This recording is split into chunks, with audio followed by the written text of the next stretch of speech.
Elvis cried in that parking lot for nearly 2 hours. He watched the sun start to set.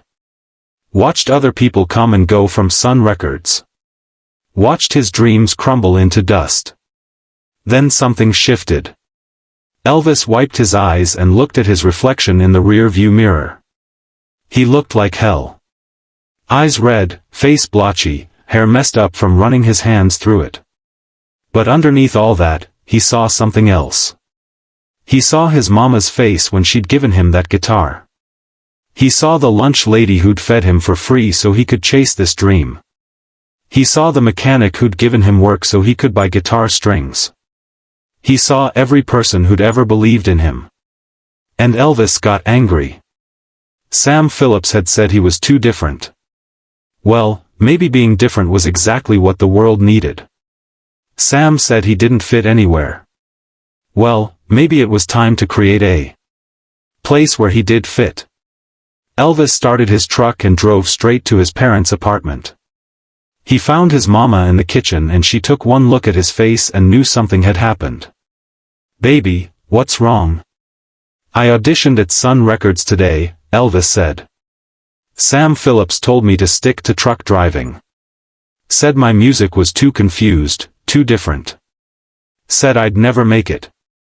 Gladys pulled her son into a hug. "That man don't know everything. Mama, he's Sam Phillips. He knows the music business. If he says I'm not good enough." Elvis Aaron Presley. "You listen to me." Gladys grabbed his face in her hands. "That man told you that you don't fit into the boxes he knows. That's his limitation, not yours. You're not supposed to fit into their boxes. You're supposed to build your own." Elvis pulled away, frustrated. "Mama, you don't understand. He's right. I sing country music with blues feeling. I sing blues music with country twang.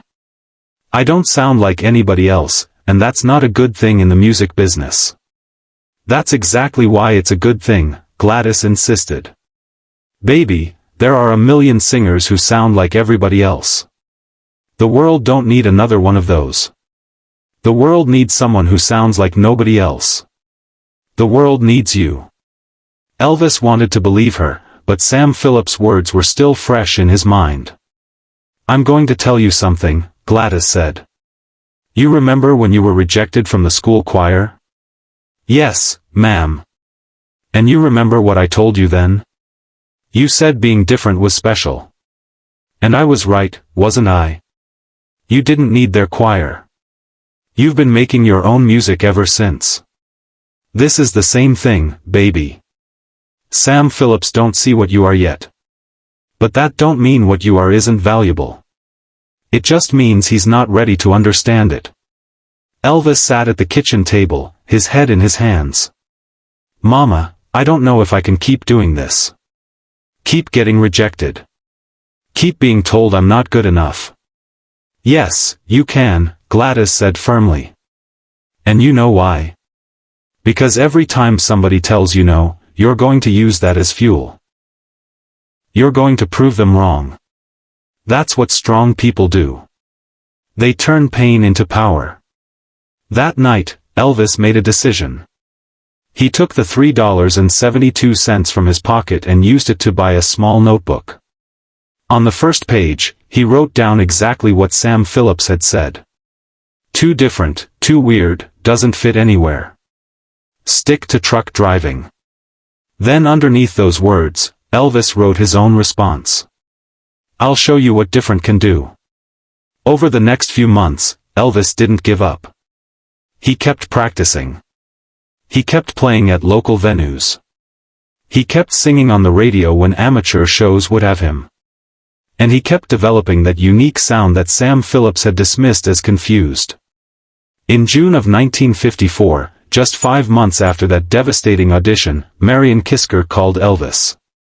Sam Phillips had been looking for a white singer who could sing black music with authenticity.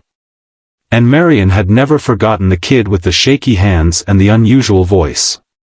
"Sam wants you to come in and record something." Marion said, "Are you interested?" Elvis almost dropped the phone. "Yes, ma'am." "When?" "Tomorrow night, 7 o'clock. "And Elvis?" "Sam doesn't remember you from the audition in January. Don't remind him. Just come in and sing." Elvis showed up the next night with his guitar and his heart pounding out of his chest. Sam Phillips was there with 2 session musicians, Scotty Moore on guitar and Bill Black on bass. They worked for hours trying different songs, different styles, nothing quite clicking. Then during a break, Elvis started fooling around with "That's All Right," the same song he'd been singing when Sam Phillips had stopped him 5 months earlier and told him to stick to truck driving. But this time, something was different. Elvis wasn't singing it to impress anyone. He wasn't trying to fit into a category or sound like someone else. He was just playing, having fun, letting his natural style come out. Scotty and Bill joined in, and suddenly the room came alive with a sound that nobody had quite heard before. It was country, but it wasn't. It was blues, but it wasn't. It was something entirely new. Sam Phillips rushed into the recording area. "What was that? What are you doing?" Elvis stopped, afraid he'd done something wrong again. "Just messing around, sir." "Do that again," Sam demanded. "Do exactly what you just did." They recorded "That's All Right" in one take. When it was done, Sam Phillips looked at Elvis with something like awe in his eyes. "Son, I don't know what that was, but it's going to be huge."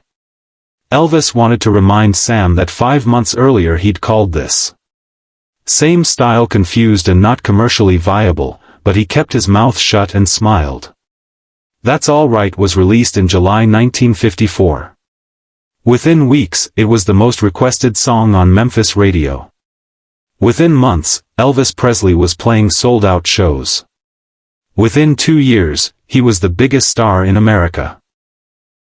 In 1956, Sam Phillips sold Elvis's contract to RCA for $35,000, the most money ever paid for a recording artist up to that point. During the contract negotiations, Sam pulled Elvis aside. "You know what's funny?" Sam said, "I almost let you slip away. When you came in for that test recording back in January of 1954, I told you to stick to truck driving. You remember that?" Elvis pulled out his wallet and showed Sam the small notebook he still carried. On the first page were Sam's words about being too different, followed by Elvis's response about proving him wrong. "I remember, Mr. Phillips. I remember every word you said." Sam looked at that notebook and shook his head. "Elvis, I was wrong. Dead wrong.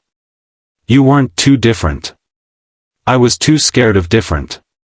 Thank God Marion convinced me to give you another shot." "It's okay, Mr. Phillips," Elvis said.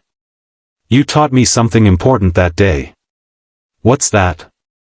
"That when someone tells you you're too different to succeed, they're really telling you they're too limited to understand, and that's not your problem.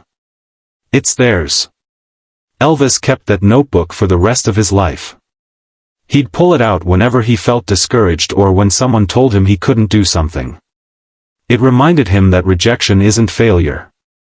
It's just someone else's inability to see what you see in yourself. Sam Phillips's rejection in January 1954 could have ended Elvis's career before it started. Instead, it became the fuel that drove him to prove everyone wrong. The man who told Elvis he was too different to succeed ended up discovering the most successful entertainer in history. But only after Elvis refused to believe that being different was a weakness. Sometimes the best thing that can happen to us is having someone tell us we'll never make it, because that's when we find out what we're really made of. That's when we discover whether we believe in ourselves more than we believe in their limitations. Elvis was told to stick to truck driving. Instead, he drove right past every person who doubted him and changed music history forever. If this story of rejection turned into motivation inspired you, make sure to subscribe and share this video.